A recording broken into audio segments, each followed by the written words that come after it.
Alina is a girl who just wants a peaceful life working as a receptionist at an adventurers guild. Unfortunately, when adventurers fail their missions, Alina must step in to solve their problems so she can return to her peaceful life. Alina wakes up on a pleasant morning, dresses, and heads to her job, which she considers perfect. As a receptionist at the Adventurers Guild, her work is safe since she only handles tasks from behind a desk. Wearing a cute uniform, she guides adventurers with a bright smile and returns home after her shift ends. It's the ideal job, or at least it should be, if not for the extra hours spent defeating monsters in dungeons. At the guild, Alina calls the next person in line, Gans, the Furious Blade, an elite guild member. He hands Alina his form and announces his intent to face the boss of the Belflaw Ruins, the Infernal Dragon. Everyone is astonished by his target. Alina reviews the form and becomes irritated by how long it's taking to conquer that dungeon. She tells Gans that since he plans to go with a group, she needs to see his second-class license. Gans, annoyed, reminds her that his group, the Silver Sword, is the guild's best and should be recognized without the license. Internally, Alina is furious. Of course she acknowledges his prowess, but she still needs the license to assign missions. Politely, she explains that she must confirm he's strong enough for the dungeon. Gans tries to prove his capability by revealing his face, but Alina insists on the license. Reluctantly, Gans complies and shows his license. Alina assigns his mission, and Gans leaves. Looking at the long line of people still waiting, Alina knows it will be a long day. A long time ago, in the continent of Helcatia, humans received blessings from their gods and established an advanced civilization. However, it was soon destroyed as monsters appeared throughout the land, turning it into a dangerous zone. 200 years ago, people began venturing into dungeons to fight monsters and build cities. Adventurers now frequent guilds, and of all the branches, the one in the city of Ifil is the biggest, where Alina works. That evening, Alina had to stay late to register missions and write reports for each one. Exhausted, she daydreams about being home, taking a bath, preparing dinner, and relaxing. She's tempted to leave the remaining work for the next day, but refuses, knowing it would only pile up. Determined to finish, she works quickly, aware that all the extra effort is due to the Infernal Dragon. Since no one can defeat it, adventurers won't delve deeper into the dungeon until the boss is conquered. As a result, Alina spends all day at the counter and works late into the night. Seeing how much work remains,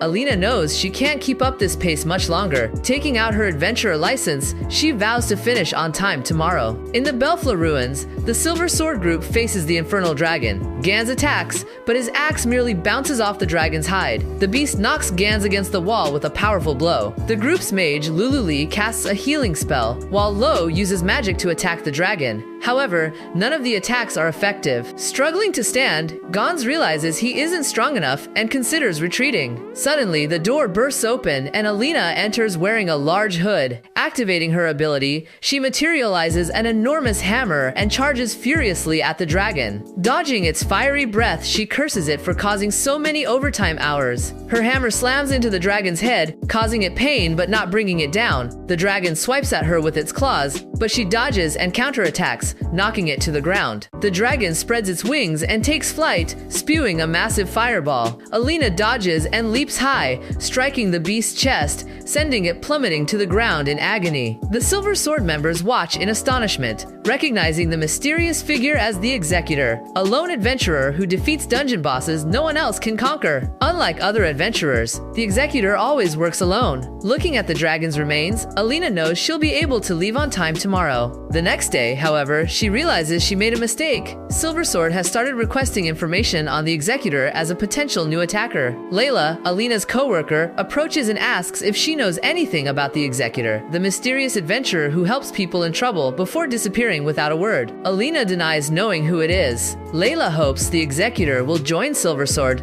to make the group invincible, but Alina knows that must never happen. If anyone discovers she's been defeating dungeon bosses with a fake license, she'll be fired immediately. She only became a receptionist for a peaceful, comfortable life without overtime. That's why she refuses to reveal her identity. Meanwhile, at the guild's headquarters, Silver Sword is combing through adventurer files, searching for the Executor. One of them managed to see her face and recognized that it was a girl, though his companions found it hard to believe due to the way she fought. He described her as a young girl with black hair and green eyes. His companions advised that now that Gans had left the group, they should focus on finding another attacker instead of obsessively pursuing the Executor. However, for the leader of Silver Sword, that wasn't an option. Lo takes Lululi shopping. She wants to keep going, but Lo just wants to return to the inn and sleep. Lululi seizes the moment during one of his yawns to offer him a delicious donut. Lo acknowledges how tasty it is, and Lululi mentions that they are quite famous and that they finally had time to try them. Lo reflects that adventurers live such busy lives that they rarely have time for small pleasures. Lululi understands and says that's precisely why she prefers to go out on her days off instead of resting. Lo assures her that he doesn't just sleep, he also spends a lot of time studying grimoires. Ignoring him, Lululi heads off to buy apples. Meanwhile, in a city alley, an adventurer is furious after being deceived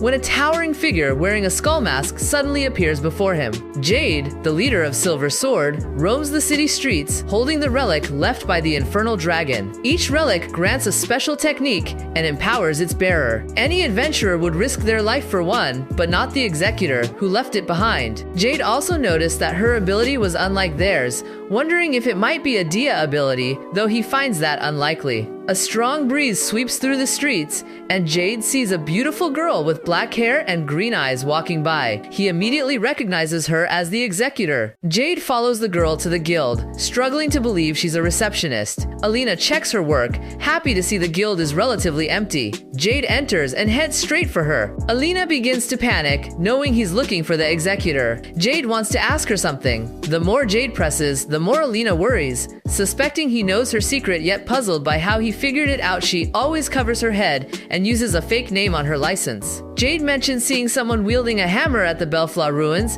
and says he's been searching for that person ever since. He asks if Alina knows who it is. Alina lies, saying she has no idea but offers to ask the other receptionists. Jade claims his sharp senses allow him to recognize people even in the dark. He states that the hammer wielder was a young woman with black hair and green eyes. Alina can't believe she's been found out despite all her precautions. Jade admits he never imagined the executor was a guild receptionist. Alina begins to say goodbye to her comfortable life as a receptionist, but quickly decides to fight to keep it. Alina asks to speak in private. They move to an alley, where Jade offers her the relic as a combat trophy. Alina accepts it, remarking on the relic's unparalleled strength and durability. Jade agrees, but Alina shatters it with just her bare hands. Jade is stunned that she destroyed something so powerful so effortlessly. Alina declares that she just wants a peaceful life as a receptionist, and warns that if she interferes, she will crush him like she did the dragon. Jade listens, shocked by her threat. Alina tries to leave, but Jade stops her and uses her Sigrith Wall ability, immobilizing her by hardening anything she touches. Alina sees this as a challenge. Jade tries to explain her intentions, but Alina summons her hammer, shattering Jade's ability, then attacks it. Jade barely dodges it and asks why she is doing this. Alina replies that she can't let her life as a receptionist be ruined, so she's determined to defeat him. Jade begs her to stop and asks where she got that weapon, wondering if it's a Dia ability. Alina doesn't know what that is, so Jade explains that Dia's abilities are legendary powers inherited from her ancestors, the strongest abilities in the world. Unimpressed, Alina prepares to resume the fight, but Jade pleads again,